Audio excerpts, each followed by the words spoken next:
Oh my goodness, you guys, I don't know what's going on. My phone does not want to work right now, unfortunately. Actually, it does want to work. My phone is working. It's working as we speak. Thanks, phone. Thanks, phone. We need to run Napoleon Hill's interview. Are we good? John Smith, is it working? I'm not sure what's happening, but my phone just keeps. It goes unable to access audio or video, which it's never said that before. So very curious what the hell's going on right now. Hopefully I turned my phone off and turned it back on. Also sacrificed a couple goats. Just kidding, I didn't sacrifice any goats. Not that I'm opposed to sacrificing goats. I guess, I always thought about, what if, like, someone's like, oh, you can't sacrifice a goat. That's like witchcraft. What if you were going to eat the goat anyways, and you just used that opportunity of eating the goat to sacrifice the goat for a spell, and then ate the goat like you were going to do anyways? Is that still taboo? How does that work? Because I would assume people eat lamb and cows and shit. We sacrificed a cow. Like, oh my god, barbaric. Like, well, we were making hamburgers, so we killed the cow, because that's how hamburgers are made. I don't know, but it keeps me up at night. The live is still going good, so I think we're good. I think this one's gonna last. Theodian Freeman, how's it going, my dude? Slavi Studio, hello. Use the blood for sacrifice. The part that is generally not used. Touche. John Smith, how's it going, my dude? Great. We're doing part 10. I think it was part 10, something like that. My parts are getting all screwed up. But this one's self-discipline, and it's rather quick. And we're going to be conversing with Con el Diablo. Let's fix this a little bit. Also, let's see if we can get some Dadouk going. I do declare. No, I don't want iTunes. Do I want iTunes? I don't want iTunes. What I want is... I can hear Atlas crying downstairs. He just seems to cry these days. He's like... Not that he is crying more than normal, but it's more so like he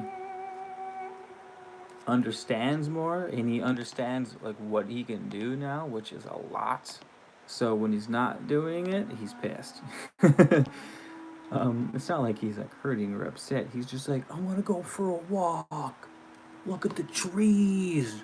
Let's go to the trees. Why are we inside? And you take him to the trees, and he's like, playing with the trees and shit. As I'm sure you guys know who have children. So right now we're 3 minutes and 45 seconds in. If you guys are just tuning in, I will start the reading in about 5, 6, 7 minutes or so. I like to give people a chance to come into the chat room for class to start. So that's what we're doing, just hanging out. If you are new to the group, introduce yourselves. Say what up. My name's Keith. You're a man of letters, here to bring you knowledge, information, and entertainment. We got John Smith, who holds it down behind the scenes, but a lot of time in front of the scenes. Salavi Studios here. Salavi's been here for quite some time, and actually, I think it was you that hit me up yesterday asking for me to do a live tonight, which is fair enough because I'm long overdue for a reading by candlelight. Theodian, homies, he's a new one. I think he's new. He seems newish. Super homies. Theodian super homies, and has a cool last name. So yeah, we have a nice thing going here, you guys.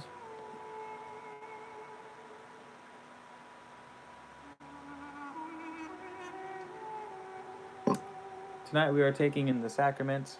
Speaking of blood rituals, I'm drinking some wine, which is according to Catholicism, the blood of Christ, which is like the ultimate blood ritual. Go figure.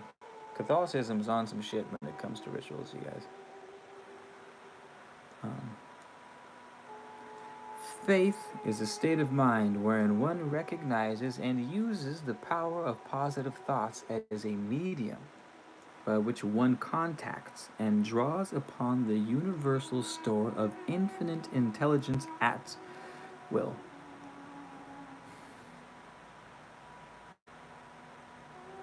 I'll read that one more time because it's very, very important. Faith is a state of mind wherein one recognizes and uses the power of positive thought as a medium, right? A medium. Power of positive thought isn't just something that's feel good, it is a medium by which one contacts and draws upon the universal store of infinite intelligence at will. Used to say this isn't why we have such good ideas when we're in a good mood. You know, you're in a good mood and anything seems possible because your mind is able to work out all of the logistics. Maybe that has something to do with it. Maybe that has something to do with it. It's hot as hell.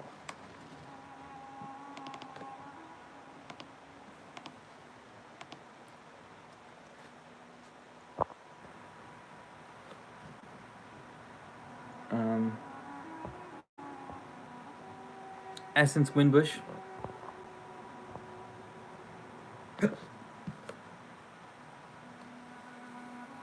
Cool. Got the hiccups.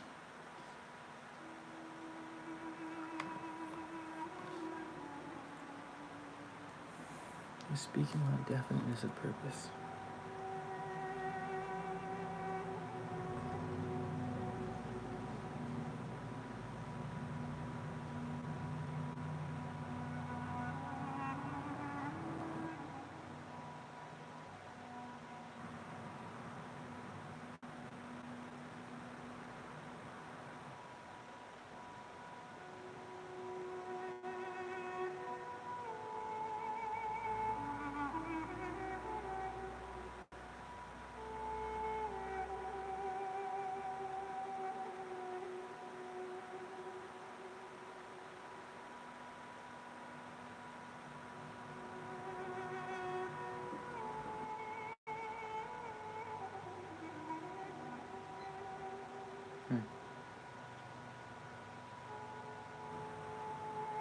Self-discipline. Did we do self-discipline already, you guys? I can't.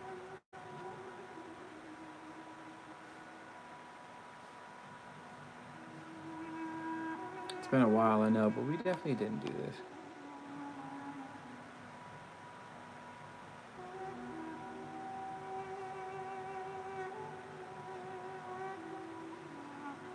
No, this is talking about sex energy, and we definitely have not learned about sex energy. So we're going to be learning about sex energy. Stay tuned. Which is interesting because we're talking Napoleon Hill, the entrepreneurial Bible, the money making, the businessman, the no bullshit, the most certainly no woo woo witchiness person, the same Napoleon Hill. Most people don't know that he bases his shit in the woo woo and spirituality. He just uses different terms for it.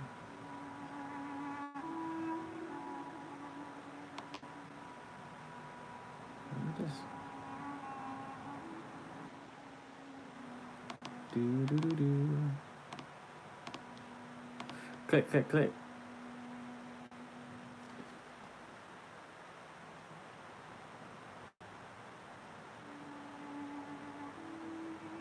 I wish I knew where I left off, you guys.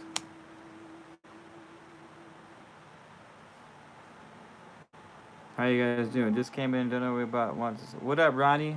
We have not started yet, so don't you fret, brethren. We're gonna start in about 1 to 2 minutes and give people a chance to filter into the room. Does that sound good? How does that sound, brother? How does that sound? Part 8?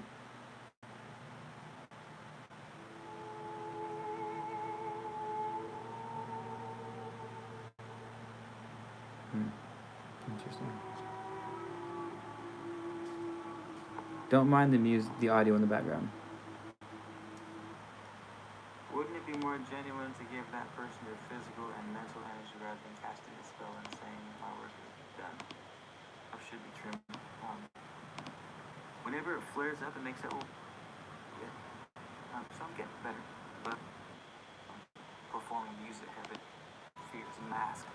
I'm looking at the last live that I did to make sure I'm on the right chapter. Which allows me to sort of see fear on ice against mind science of the Hermetic philosophy, not necessarily the spirit of spell casting, unless it involves plants. You guys know how I feel about the spell casting and the asking demons for help.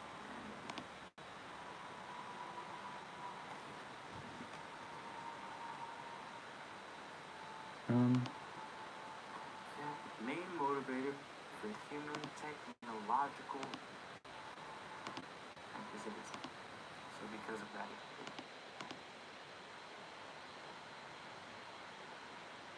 Come on. We want to be able to stand on our own 2 feet and just drive a fucking stake in the ground and existence and create your own. But if you're not switch off your devices. Hello, Dominique. Yeah, Daduk Flute. Look up Daduk Flute. Alright, fuck it. I'm just gonna guess that we're on... You guys remember talking about sex, magic, and that sort of thing? And the last live?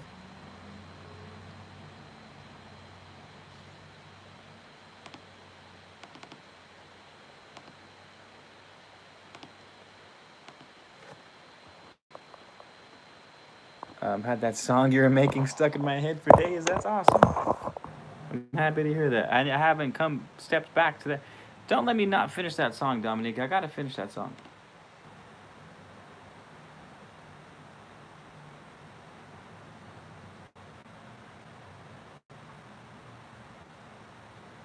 Yeah, we're on self-discipline because I don't remember this whole thing's talking about sex, and I don't remember talking about sex that much in the last one. Yeah, it's called Daduk Meditation. It's on YouTube.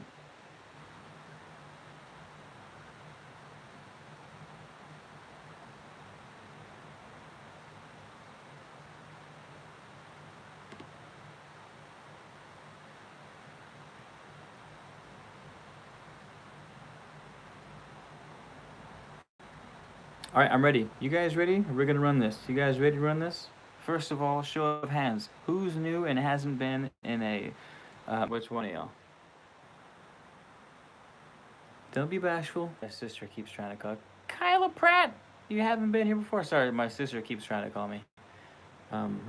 If the live keeps getting messed up. But, dope. Welcome, Kyla. Here we go. Everyone say hi to... Kyla? Kyla. Everyone say hi to Kyla. Welcome, Kyla. Take your shoes off. Stay a while. Pour yourself a glass of wine.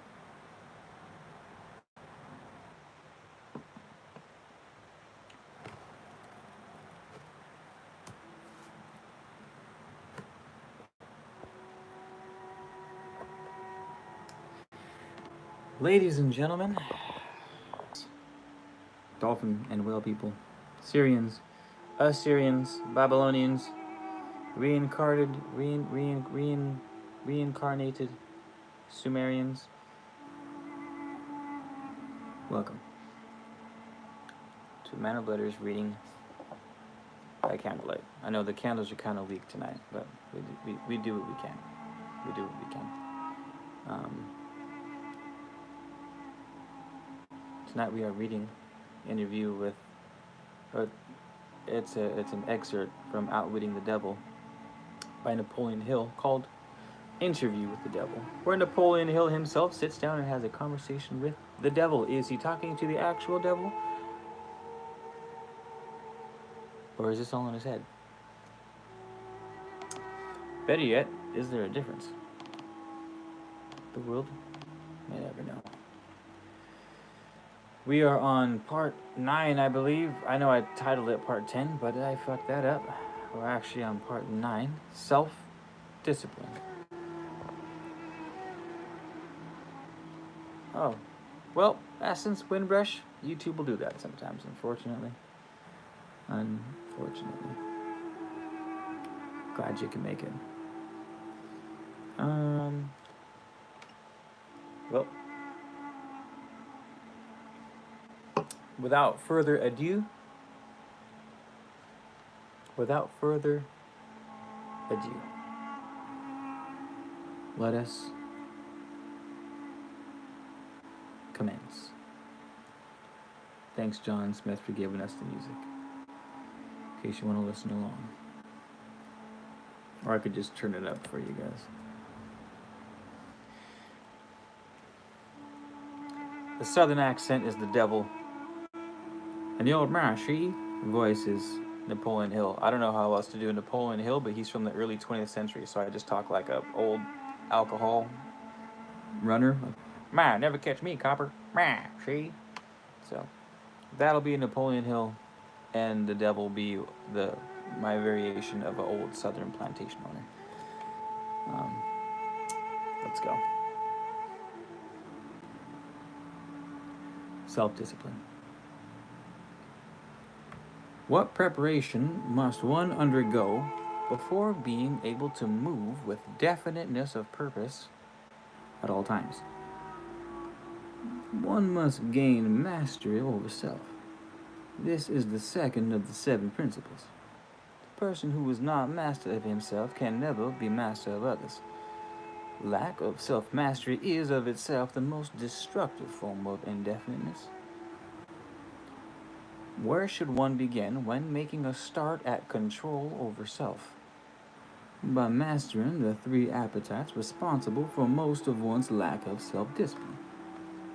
3 appetites are 1. The desire for food, 2. The desire for expression of sex, and 3.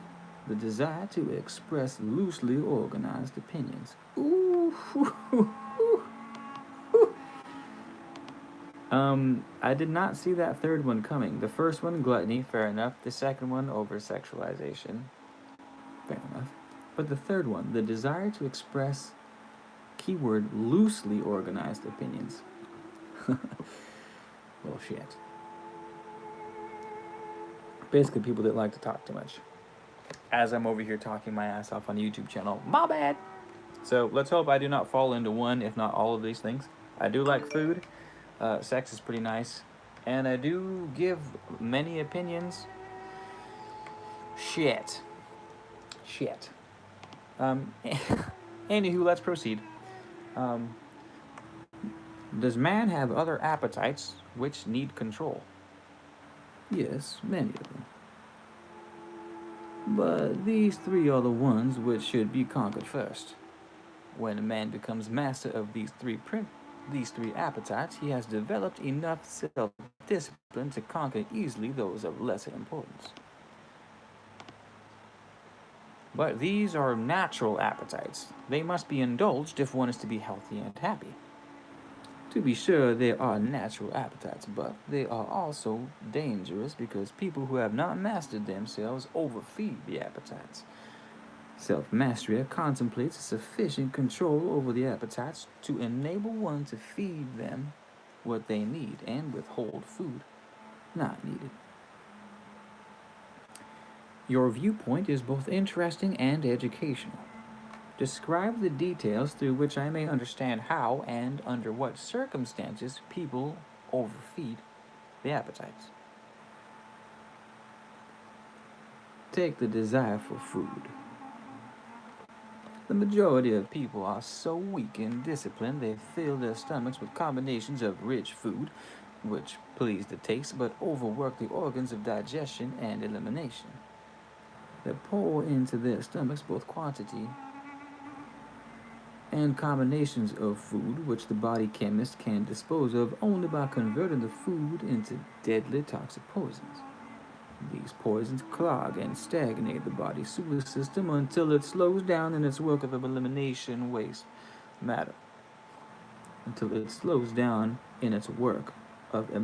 Elimination. After a while, the sewer system stops working altogether, and the victim has what he calls constipation. By that time, he is ready for the hospital.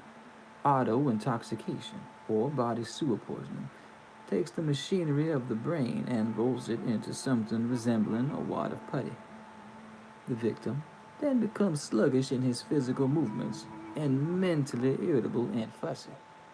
If he could only take one good look at and one bad smell of his sewer system, he would be ashamed to look himself in the face. City sewers are not the pleasantest of places when they become overloaded or clogged, but they are clean and sweet compared with the intestinal sewer when it has been overloaded or clogged. This is not a pretty story to be associated with the pleasant and necessary act of eating, but that is where it belongs, because overeating and wrong food combinations are the evils which cause auto intoxication.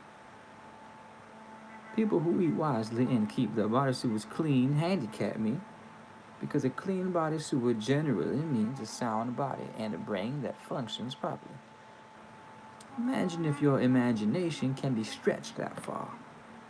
How any human being could move with definiteness of purpose with his body sewer filled with enough poison to kill 100 people if it were injected into their bloodstream directly. Um, you know what's crazy? I know it sounds silly when the devil is talking about constipation. On the surface, it seems silly. Or maybe not, maybe not. To me, this would have seemed silly a few years ago. Like, devil, fucking constipation, okay. But Napoleon Hill, unless he was really talking to the devil, was fucking far ahead of his time. Like, it's only been of the past few decades, and this was written almost 70 years, 80 years ago. He was putting this book together, and only in the past 15, 20 have we started making real connections between the stomach and the brain, and how poor food, poor diet fucks up the hormone imbalances and triggers all kinds of weird thoughts and lethargy and fogginess of the brain coming from lack of nutrients, which stems from shitty eating patterns, and our intestines are jacked up from alcohol and fast foods and bleached grains, which we didn't learn until recently. And the devil and Napoleon Hill are pulling this shit like 80 years ago. Shit blows me away. So it's almost silly. Like, it's so simple that it's silly. You know, you talk about these grand things. Oh, how does the devil win you over? And it's like, oh, well, you don't eat well. Like, you have a shitty diet, so it's really easy to take you over because shitty diet leads to shitty brain and thought processes. And we all know that shitty thought processes lead to shitty actions. Continuing. And all this trouble is the result of lack of control over the physical appetite for food, you say. Well, if you wish to be absolutely correct, you should say that improper eating is responsible for the majority of the ills of the body, and practically all headaches. If you want proof of this, select 100 people suffering with headaches and give each one of them a thorough washing out of their body sewer systems with a high enema, and observe that no fewer than 95 of the headaches will disappear within a few minutes after their sewers have been cleaned. From all you say about the intestinal tract, I gather the impression that mastery over the physical appetite for food means also mastery over the habit of neglecting to keep the intestines clean? Yes, that is true. It is just as important to eliminate the waste of the body and the unused portions of food as it is to take the right amount and the correct combinations of food. I never thought of auto intoxication as being one of your devices of control over people. And I am utterly shocked to know how many people are victims of this subtle enemy. Let's hear what you have to say of the other two appetites. Well, take the desire for sex expression. Now there is a force with which I master the weak and the strong, the old and the young, the ignorant and the wise. In fact, I master all who neglect to master sex. How can one master the emotion of sex? By the simple process of transmuting that emotion into some form of creativity, some sort of activity other than copulation. Sex is one of the greatest of all forces which motivate human beings. Because of this fact, it is also one of the most dangerous forces. If humans would control their sex desires and transmute into them a driving force with which to carry on their occupation, that is, if they spent on their work one half the time they dissipate in the pursuit of sex, they would never know poverty. A fucking man to that. Candy Mikowski, with your devil with your devil face, smiley face, the provocative devil with the devil face, smiling and shit, trying to get some and shit. I know that fucking devil face. I've seen that in the texts up in the DMs and shit. Um, that's gold, you guys. That's gold. I don't know how it works for women, but definitely for men. I can't speak on behalf of women, but I can speak on behalf of men. The amount of energy that man puts into pursuing women is a lot. So, basically, what he's saying is, oh man. What he's saying is channel that energy into actually producing something and not just chasing tail. And a man would never know poverty. So, but then to be fair, a lot of men make sure to stay out of poverty because if they're broke, then they can't get women. So a lot of times men are like, I'm only out of poverty because of women. Like me, for example. Um, if it wasn't for me trying to impress a woman, I wouldn't have accomplished like half the shit that I've accomplished in my life. So I guess, you gotta, yeah. But again, that's a transmutation of energy. Um, you can choose sort of a funneling of that energy to create, which is what I've done for women, or you can waste it on just chasing tail. There's different aspects of it too, like actually wasting the seed, which I'm sure he'll mention on after this because it's something a lot of like tantric teachers. Not only the time you spend, but the energy you spend in the act of sex and ejaculating, etc. How docile a man becomes after ejaculation, how much loss of will he experiences after ejaculation, which is a real fucking thing. Like I said, I can't speak for women, I can't speak for men.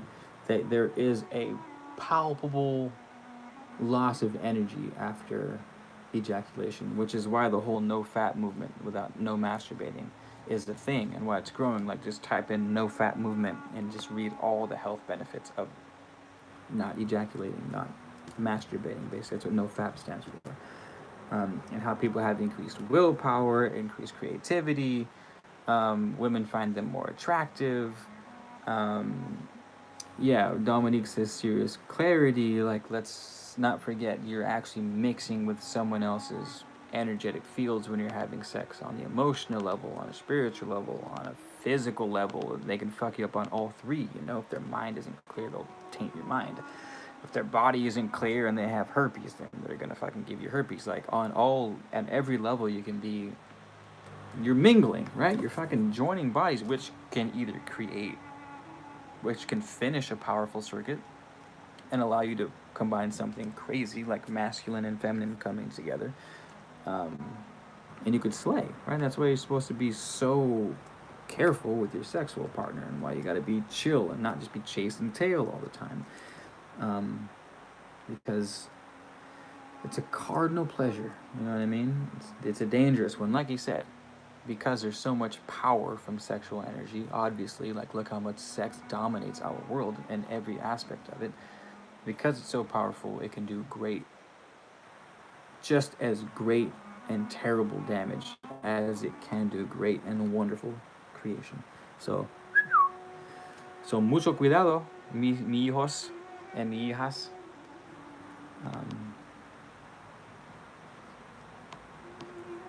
With that being said, is there anything you guys want me to go over in the comment section? Because you guys have a lot of comments. Are you guys just talking amongst yourselves? Is there anything we should touch on, or am I going to keep on continuing? I'm gonna keep going. If there's something really important that you guys brought up, you want, just bring it up again. Here we go. Do I understand that you imply there is a relationship between sex and poverty? We do have a Discord, Dominique. John Smith, hit it with the Discord.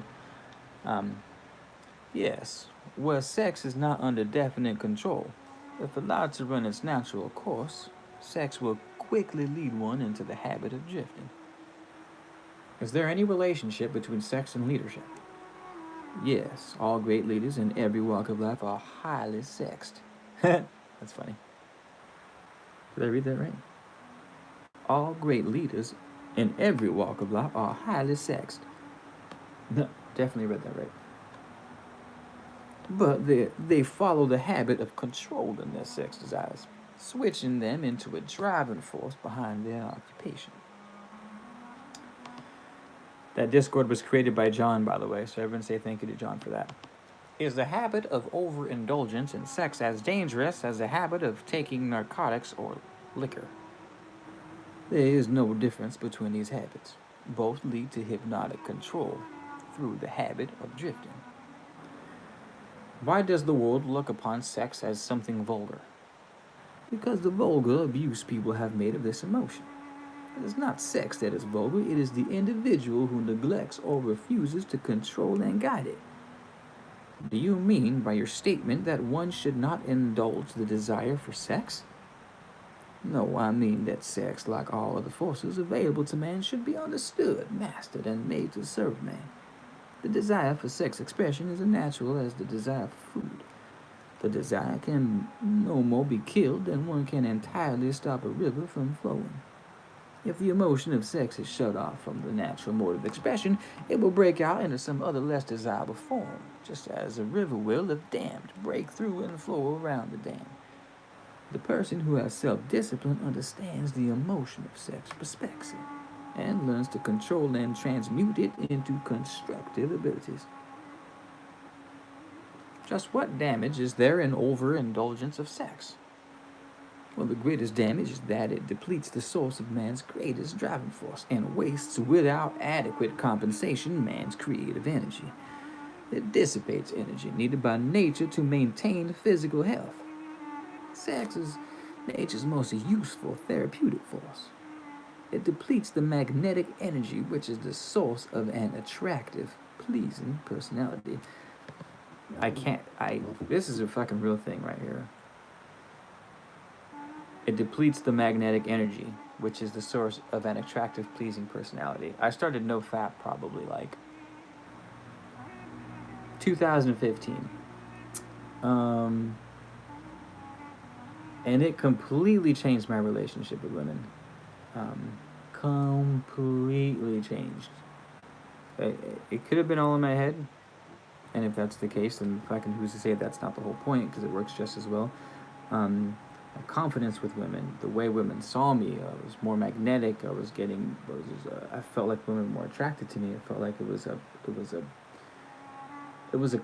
a cleaner, less tainted conversation between an attractive woman and myself. Palpably different. Anywho, continuing.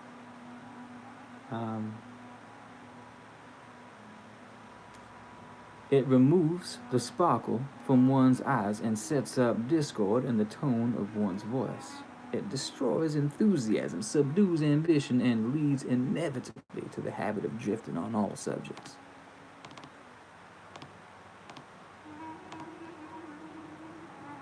I would like for you to answer my question in another way by telling me what beneficial ends the emotion of sex may be made to attain, if mastered and transmuted.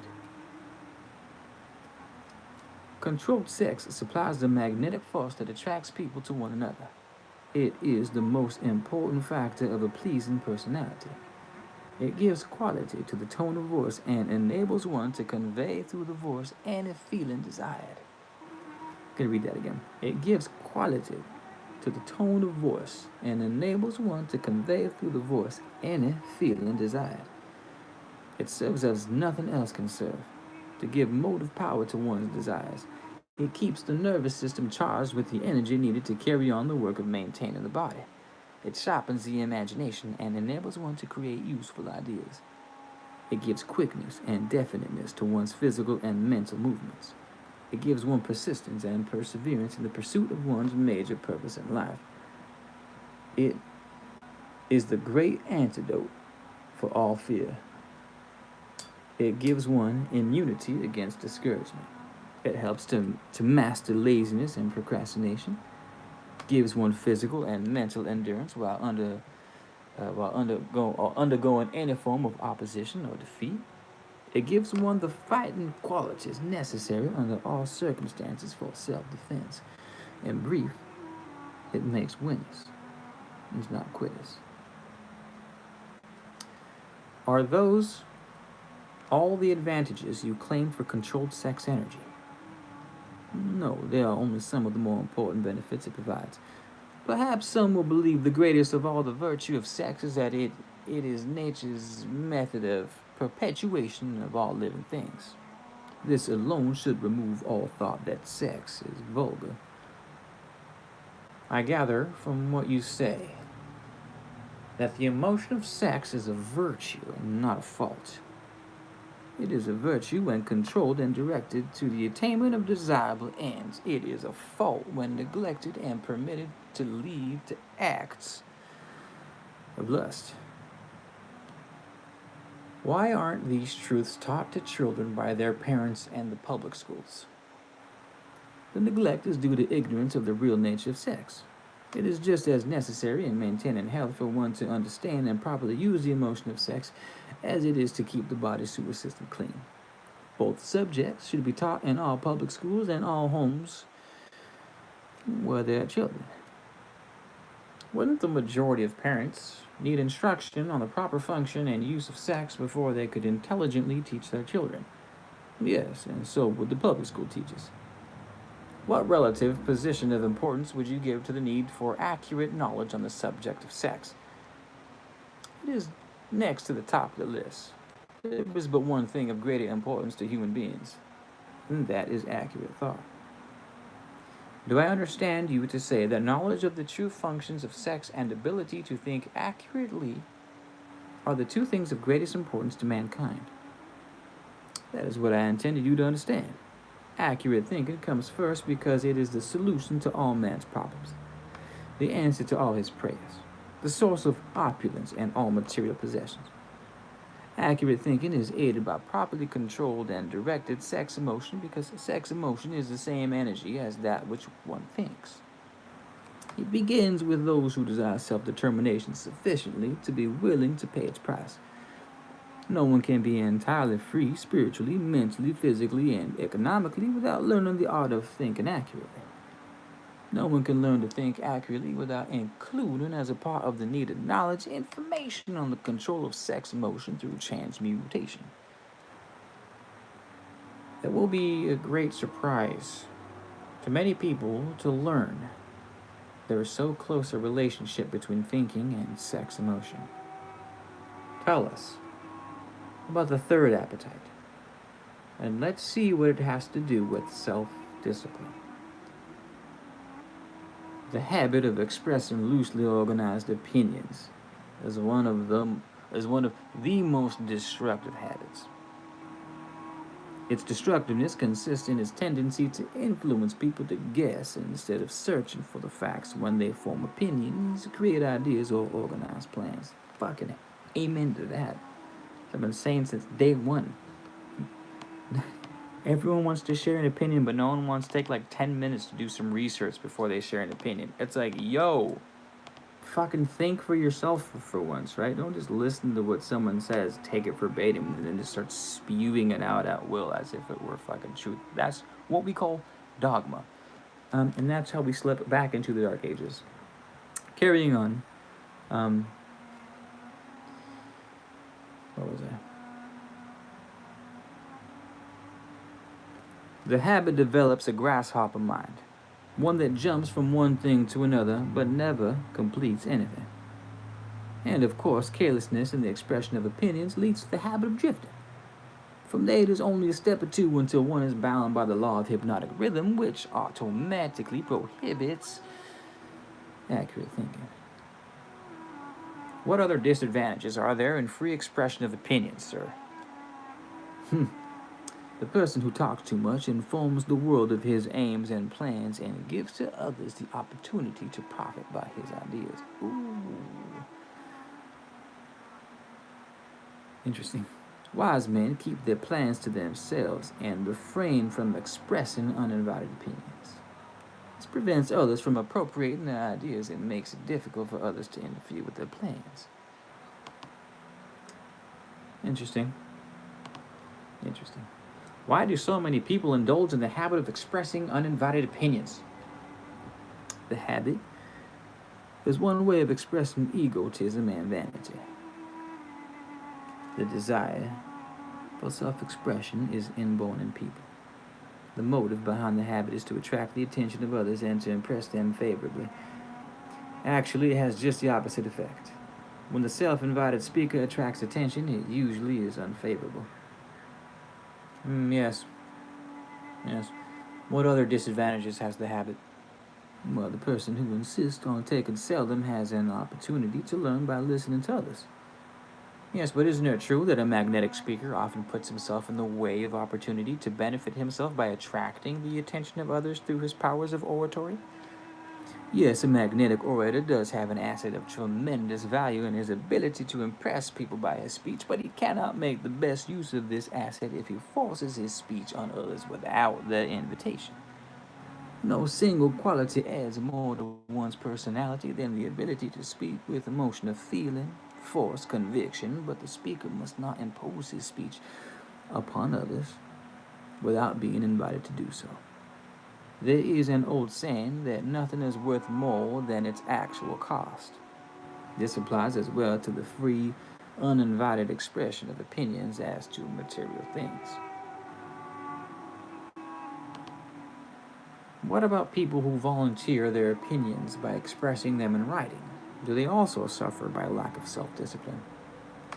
One of the worst pests on earth is a person who writes uninvited letters to people of prominence, men in public, and any besieged by people who write letters. Is a harmless way of finding pleasure through self-expression, is it not? What damage does one do by the habit? Habits are contagious. Every habit attracts a flock of its relatives. The habit of doing anything that is useless leads to the formation of other habits that are useless, especially the habit of drifting. It's important to remember like attracts like. Don't have useless habits or they will attract other useless habits. But that is not all the dangers associated with the habit of indulging in uninvited expression of opinions. The habit creates enemies and places in their hands dangerous weapons by which they do great injury to the one who indulges in it.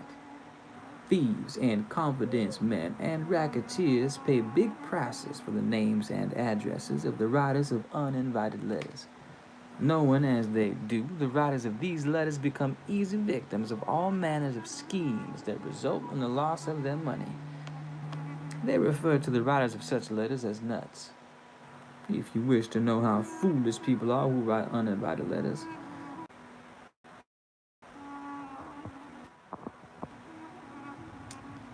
are we here, you guys? Kenny Mikowski, I write letters all the time. I am the man of letters after all. Are we still here? Because I lost you guys for a second. We're almost done, I swear. My phone started overheating. Sorry about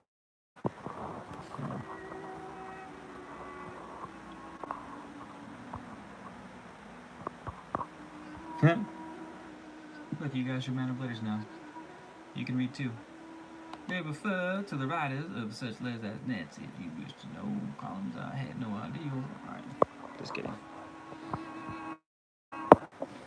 Cool. Where were we? How much more do we have left in this? We're almost done. We're almost done.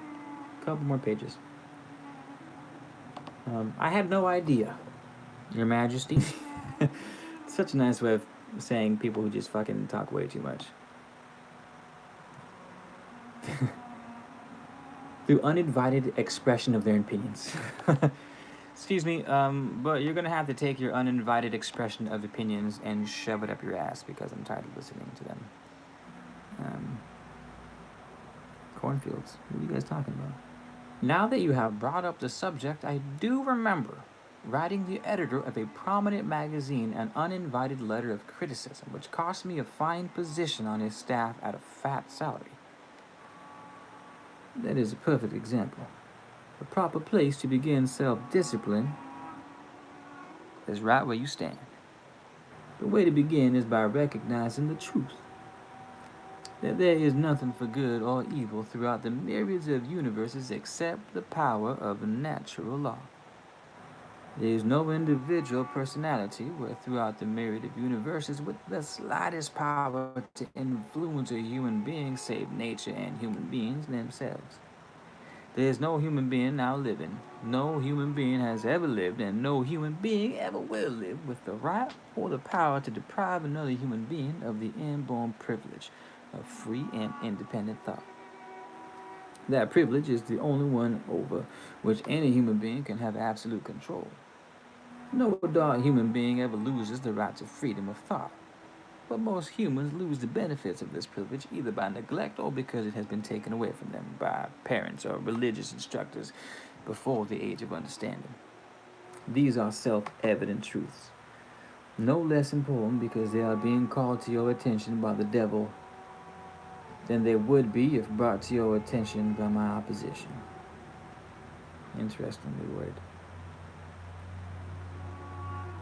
He distinguishes our right to have independent thoughts from our uninvited expression of thoughts. How do you guys feel when it comes to social media? Prime example, my YouTube channel. He distinguishes the right to have independent thoughts from our uninvited expression of those thoughts. So there's two options: independent thought and expressing unwanted opinions. How do you think that ties into social media? How do you think that ties into how many fucking uninvited opinions there are online? I guess if you follow someone, they're technically not uninvited, but I don't know, just throwing it out there. Continuing.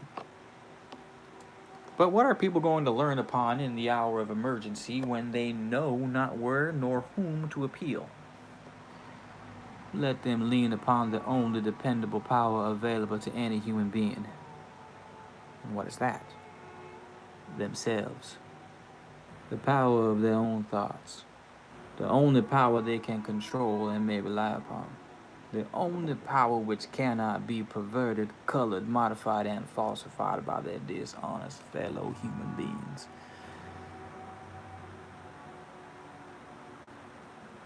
All you say seems to be logical. But why must I come to the devil to discover such profound truths? Ooh, holy shit. What a loaded question. Why must I come to the devil to discover such profound truths?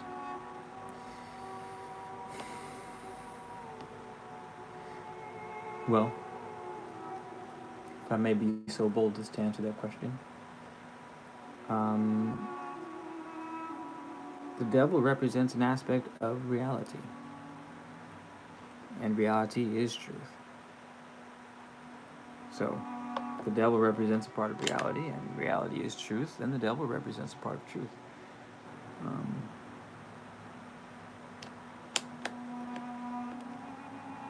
This is sort of the law of correspondence in action, a very dark version of the law of correspondence, but as above, so below. You find the macrocosm in the microcosm. You find the heavens in hell. You find hell in heaven. To go beyond heaven and hell is to get to source, is to get to oneness that lacks definition altogether. It is not heaven, it is not hell, it is both things. It is not love, it is not hate, it is both things. It is not joy, it is not sorrow, it is both of those things.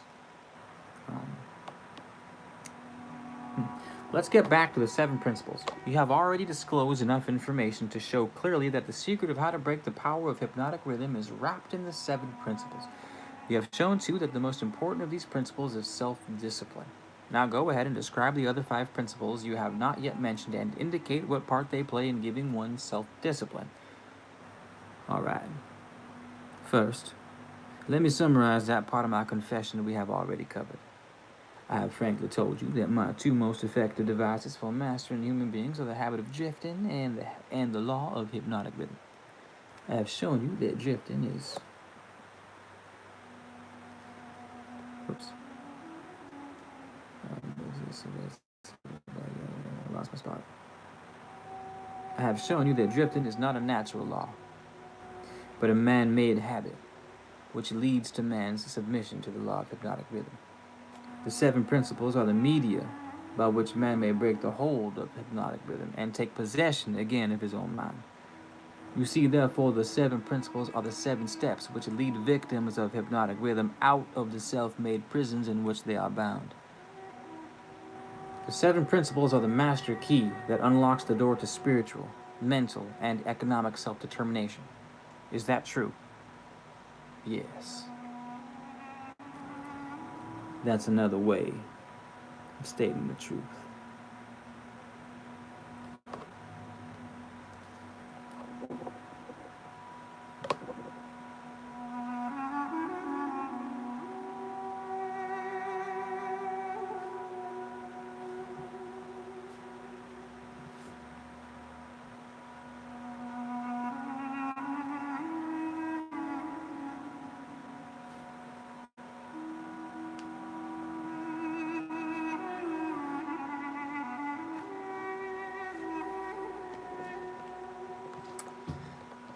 End.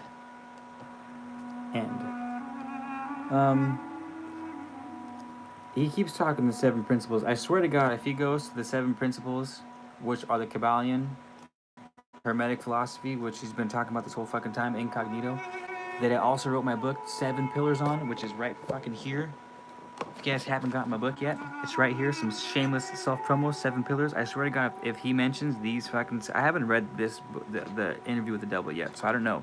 But if he does, I'm gonna lose my shit. I'm gonna lose my shit. And I'll also be super stoked. Yeah.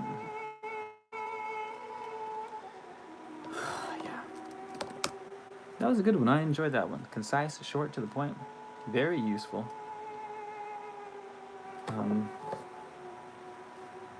Very useful.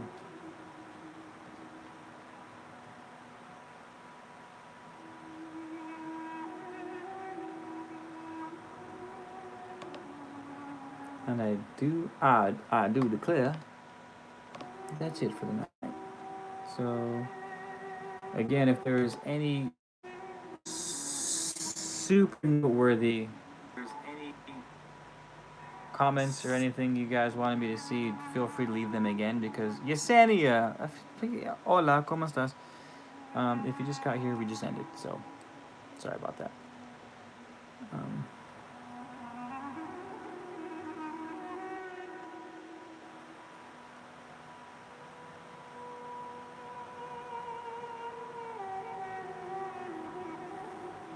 I think we need to have a convo about the difference between God, devil, intuition, ego, spirit, what's real, and does it matter? Nothing is real, Dominique, in the grand scheme of things. Nothing is real, and the reason why nothing is real is because for something to be real, with a capital R, it must be the absolute reality of something. Real means everlasting real. It is the absolutes, the underlying reality of all that which exists. And because everything in this world is changing, nothing is real, technically, on a macrocosmic level. And thank God, because if everything was real, then nothing would change, right? You wouldn't be able to evolve. You'd be stuck exactly where you are for all eternity. But we know that that's not the case. The only thing that's real, the only thing that's unchanging for eternity, right, the substantial reality, of all that exists is the all, is what the Hermeticists call the all, which is not God, as in the opposite of the devil. It is literally something that cannot be defined, because to define it would be to close it off from everything else, and you can't close the all off from everything else because everything else is contained within the all. It's kind of an oxymoron. Um, and the point is, what the Hermeticists and the old sages say is stop trying to figure out what it all is, because that's equivalent to being a mouse that's running on a wheel forever, dying, tired, in the same place where it started. Um, so, so that being said, um, your ego is your lens in which you can have this experience. Um, like my ego gives me this experience as Keith on planet Earth. It's like the lens, right? You guys are you're looking at me through a lens on my phone. That's all the ego is. It's just a lens, and it's specific to you so that you can have a unique existence, a unique perception. Um, and everything sort of has an ego. Like rocks have their own sort of consciousness. They exist as a rock, the ego of the rock. Um, that's all the ego is. And so the reason why the ego gets a bad rap is because people associate themselves with the lens instead of understanding that they are not the lens, they are simply the thing looking through the lens. But instead they get attached to the lens, which fucks them up. And the lens is the illusion. The ego is the illusion of separation from source. But we have to have the illusion of separation in order to have the experience of Keith, the experience of Dominique, the experience of the Buddha, the experience of a tree, the experience of a car tire, the experience of a fucking star or a black hole. All these individual experiences going on in the universe are all given that experience with the illusion of separation, which is the ego. Um, just don't attach the ego, because again, the ego is the illusion of separation, and we know what happens with the illusion of separation. It gets fucking dark, it gets scary, we get cut off from source. Just think of someone being isolated from the rest of humanity. Depression and anxiety and suicide rates go up. All kinds of shit happens from separation, so it's like tricky, you know. The ego is the source of all evil, but without the ego we wouldn't have an experience, or the infinite amount of experiences that one can have out here. So that's the ego. Spirit, I don't know, depends on who you ask. I would say spirit is sort of like that piece of source that's filtering through your lens in, like you have spirit that exists as this infinite formless stuff, and then it filters down and manifests as different things, as an astral body, as a physical body, as an emotional body. More denser the lower you go, and that seems to me, it seems to be spirit. Again, you can't say spirit is the all, because to say that the all is spirit is to try to define the all, and to try to define the all is an oxymoron. You can't define something that's infinite. You can't even call it infinite, because infinity is a representation of time, of boundless expansion, and this thing isn't boundless expansion, because to expand, you have to be expanding inside of a container. And to say that the all is expanding inside of something else means that there's something else outside of the all to expand into, right? So that's why there's no definition. Not even infinity can describe the all. Cannot describe the all. So the all is not spirit. The closest thing that Hermeticists call the most accurate thing is like conscious, intelligent mind. That's like the closest they get. They go, okay, we'll call it intelligent mind, and we'll leave it at that. Or we'll call it the all, knowing that these still aren't descriptions for that thing. Intuition, I don't know. Intuition's like your plug. That's like your gut, I'm guessing. There's 1,000 fucking things for intuition. Devil, God, those are just two sides of the same coin. Um,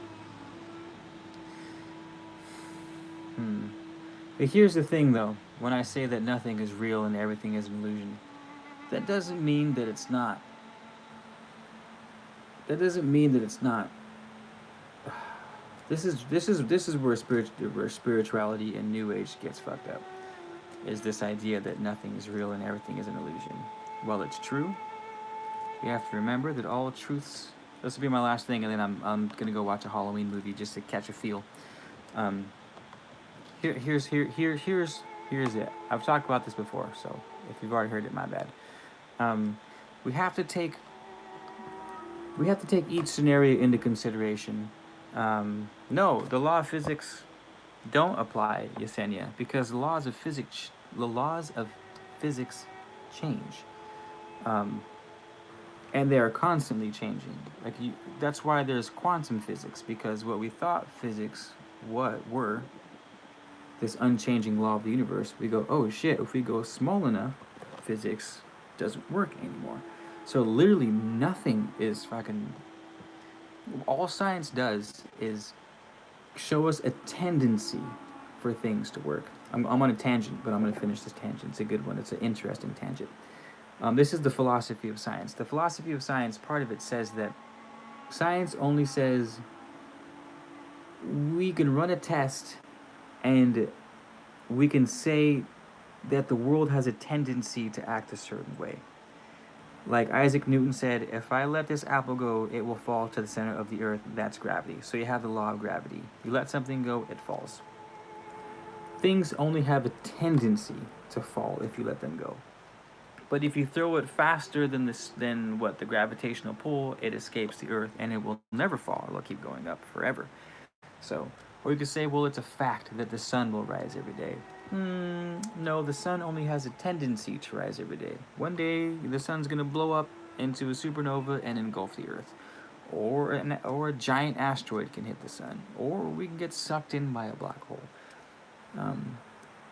We could say fire will always burn you. No, fire has a tendency to burn, but it doesn't always burn you. You can put a coating on your skin that is flame retardant so that the flame hits it and the flame extinguishes it. Whoa, I thought flame always burns. Well, no, flame doesn't always burn. You can put it to water and the water will actually put out the flame. So, everything is a tendency. That's the philosophy of science. But instead of saying, all right, everything is relative, nothing is real, everything is an illusion, instead of going that route and becoming that's the ultimate fucking drifter, right? That's being too far on one side of the pendulum. We have to find the medium. We have to find the middle ground, and that's sort of the path of the transmuter. It's not being caught by the swing in any direction, but finding the middle ground. So here's what you do.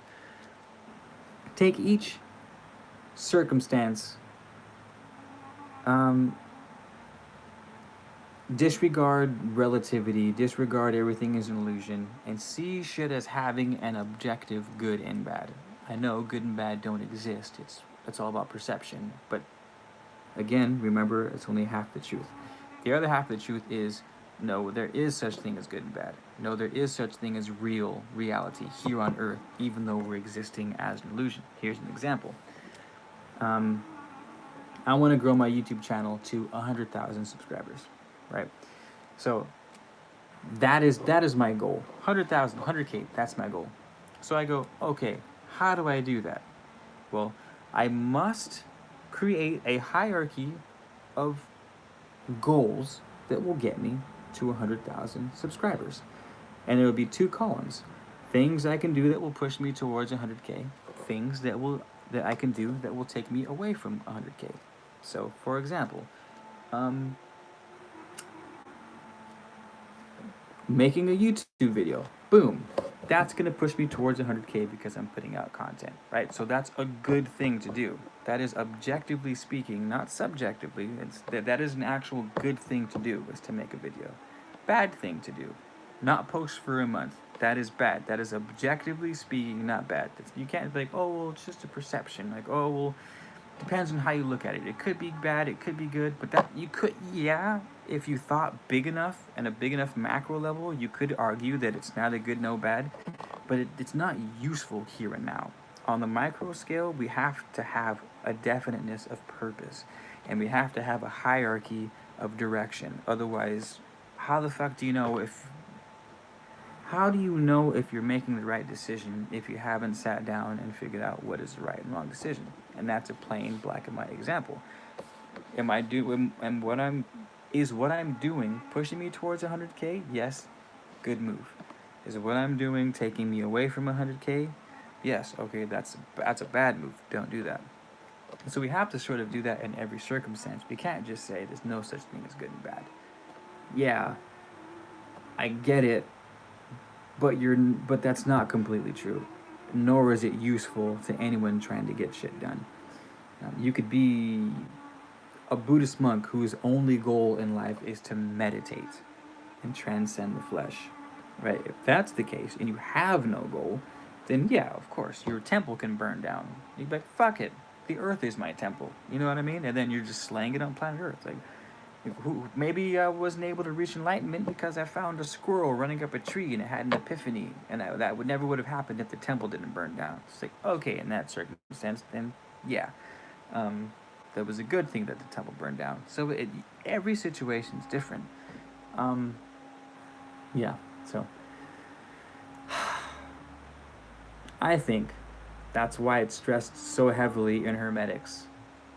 We're talking Hermes, Thoth, all the Isaac Newton, all the Michelangelo, Napoleon Hill, all that style of thinking.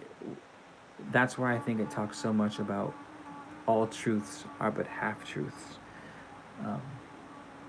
And the only ultimate truth is, for lack of better words, God, the original creator, of which we are like Hamlet to them. We are, as Hamlet is to Shakespeare, we are to the all, only on obviously an unfathomable scale. So I hope that helps. Thanks for being here. Thanks for helping out. Again, if you have anything to say, speak now or forever hold your peace. Oh my god, you guys. I'm editing the video right now, but I got all my perfume ingredients in, and they smell I got a couple botanicals. I got a couple animal smells. Muskrats and civets and hyceriums. That's some wild shit. I'll be making alcohol-based perfumes, like traditional perfumes, and oil-based perfumes. So, I'm not sure how I'm gonna design them. If it's just for smelling, if it's like for ceremonial. But man, these things smell fucking phenomenal. I'm super excited. Super excited. Damn, you guys have been leaving a lot of comments. I wish I could read them all, but I'll be here for the next hour if I read through all these things.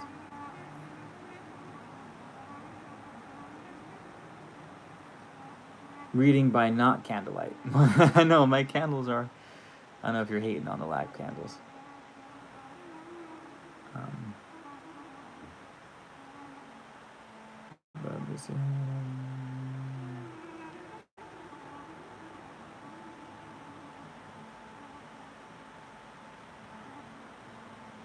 Yes, John Smith, you're correct. This should have been part 9. I messed up. Because the devil sheds light. Boy, Candy Mikowski has a great fucking answer. Candy Mikowski, are you still here? Yeah. The devil does shed light, which is the biggest fucking mindfuck of all time, is that Lucifer literally translates to bringer of light. Like, he was the knowledge bearer of God himself. How the fuck? Like, what twisted ass version of reality did you people and I get stuck in, to where the most monstrous entity is the one that brings knowledge and light? Like, how fucked up is that? Like, and you expect us to go through the world like able to figure everything out? It's it's so fucked up. It's like It's like you can't even make this shit up. Like if you're writing a play, like, oh, I got this great idea for a play. I got it. Hear me out. Check this out. Check this out. You got God, and you got the devil. And God's the good guy, devil's the bad guy. But the one who brings truth and knowledge is the devil, and we're gonna give him the name Lucifer, bringer of light. What do you think? And it's like, what? Plot twist? Sold. Boom. Planet Earth. Have fun. Have fun, everybody. Have fun.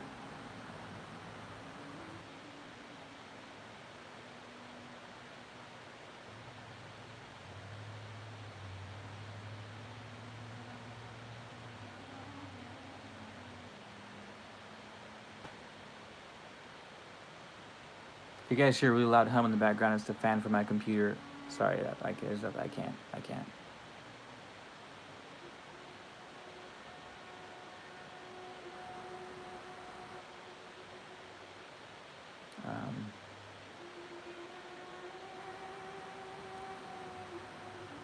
The simulation. Fuck, I don't want to talk about the simulation because then I'm like up at night if I can just stand at the wall like, oh my god, what does it all mean?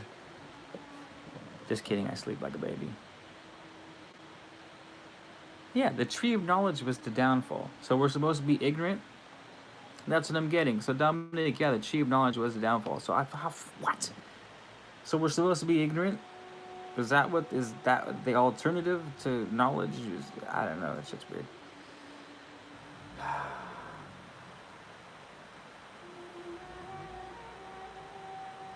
Yeah, I don't know, shit's weird. Like, and then you see stuff like the Vatican covering up sex scandals and covering up pedophilia, and like, if you've ever read a history book ever, you know of all the atrocious things the Catholic Church did throughout the Dark Ages. And I know you can be like, well, the Catholic Church is this, and it's like, well, what the fuck? All of them. Islam, Judaism, Catholicism, like, all these religions are just fucking people up.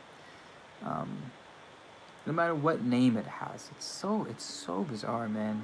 It's a joke, I'm telling you. We're gonna die and get into the side, and we're gonna go, oh. Ew. No shit. Haha, joke's on us. Haha, thanks, Dick. Thanks, Dick. Thanks for that. Good one. Good one. Joke's on me. My bad.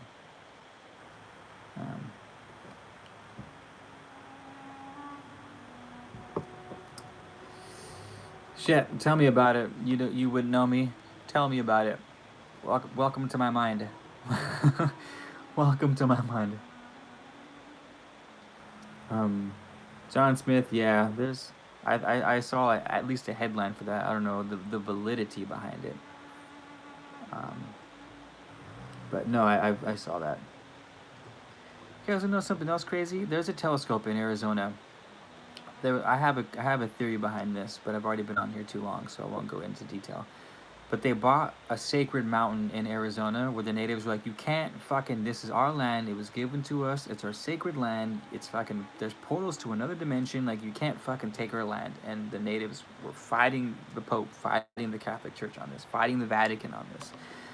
And of course, the Vatican just threw a shit ton of money at it and won. They won the case. So the very little land that the natives did have, they had this sacred mountaintop you can't do anything with. It's a fucking mountain. Well, the Vatican Church bought it so that they could put a telescope on it, right? A telescope. Would you guys like to know the name of that telescope? Someone let it. One of you guys has to know. Someone let everybody know what the name of that telescope is.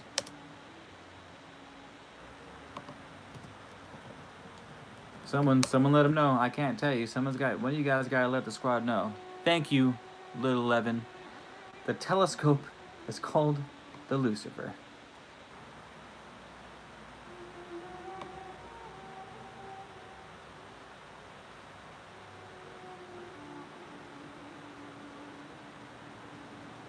So, go figure.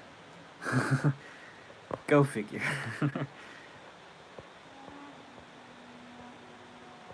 Man of Letters field trip? Gosh, you have no fucking clue. I'm super down for that. I've already tried to find portals to another dimension. There's a lot in Southern California. I went and tried to find some with the homies a few times already, but I'm still here, so I haven't found them.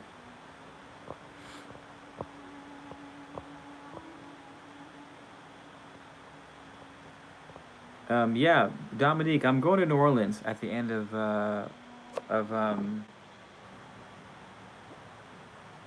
October for Halloween. So I don't know how many of the squad are out there. I'll probably make an official meet and greet if anyone wants to. We can like one of the days have lunch and like just be homies or something. That would be cool. Other than that, because a lot of my following is in the Southwest, but we can do something else.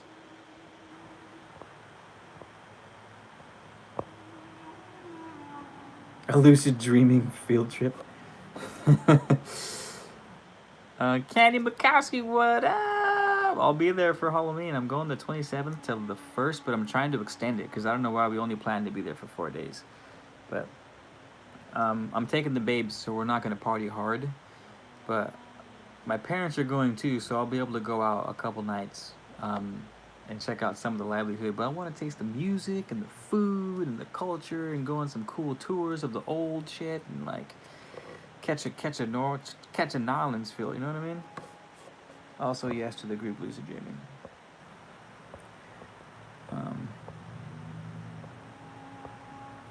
All right, you guys, I gotta go though. So thank you for being here. Thank you for everything. I'll log on to the if you guys want to chat or something. I'll just go on the Discord right now if you guys want to keep bullshitting. I'm not sure how to use it, but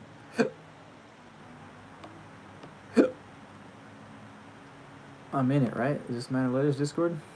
All right, I'm in it. Cool. All right, you guys. Swing by Canada and pick me. No, I got it. We're good. I'm in. See, look at it. Bada bing, bada boom. Discord, wagwan. But yeah, cool, you guys. That being said, is there anything else I need to mention? John Smith, is there anything I need to mention? John Smith's like my promo guy. It's like he's like my manager. He's like what do you call it? A PA, a public, someone who makes sure I don't say stupid shit to the public. What do you call that? I don't know. Something. Anywho, we have a Discord. Oh, my Etsy shop. Guess what? The resin kits are on the Etsy shop. That's new. Also, there's still reoccurring customers on my Etsy shop. And you guys, I'm telling you, I have my Patreon now. That if you subscribe to the Patreon, you get a discount from the Etsy shop. So if you support my Patreon, you actually make the money back if you're ordering from the Etsy shop.